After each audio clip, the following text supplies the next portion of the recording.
Hi, and welcome back to the Dr. Ramsey Show. I think I may have done this before on the show, but it's so important to me. If I did, I want to do it again. And repetition for me is the only way that I learn. So hopefully this helps you. What I'm going to share with you today is something about a medication that many men come into me on that I throw away as soon as I see them.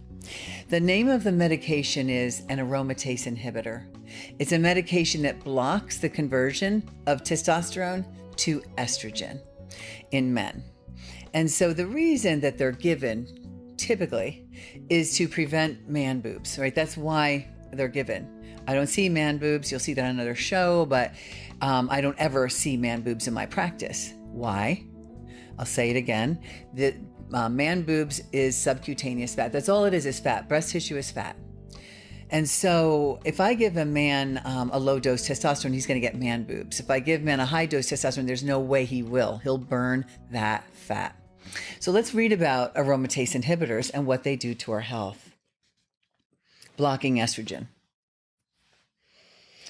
We have come to appreciate that estrogens play a critical role in multiple systems. The loss of estrogen at the time of menopause and andropause is associated with an accelerated loss of bone. Osteoporosis is caused by lack of estrogen. So we block estrogen, guess what we're going to get? Brittle bones, broken bones.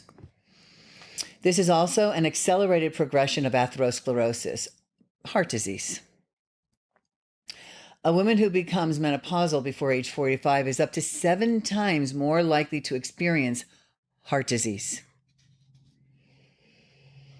demonstrating a 60% reduction in coronary calcification or heart disease, a 50% reduction in cardiovascular disease, and a 35% reduction in overall mortality if estrogen is initiated within 10 years of menopause. A less well-characterized effect of estrogen deprivation are changes within the central nervous system, affecting balance, mood, cognitive function. 62% of perimenopausal women report memory and attention impairments. Yes. Of greater concern is the accelerated expression of neurodegenerative disease such as Alzheimer's disease and Parkinson's. We know there's an 85% reduction in Alzheimer's disease in the Cache County study. This increased incidence of neurodegenerative disease can be prevented by estrogen replacement at the time of menopause. Like the deterioration in balance and the acceleration of atherosclerosis, there is relatively narrow window of opportunity to prevent or reverse these changes within the central nervous system. The last piece. What about the effects of balance, falls, osteoporotic fractures, and cardiovascular disease? The 5-year mortality rate of the early breast cancer is less than 5%. What is the price of an additional 1 to 2% reduction in breast cancer mortality when we are likely increasing a woman's risk of cardiovascular disease and death? Guess what? We reduce the risk of breast cancer too.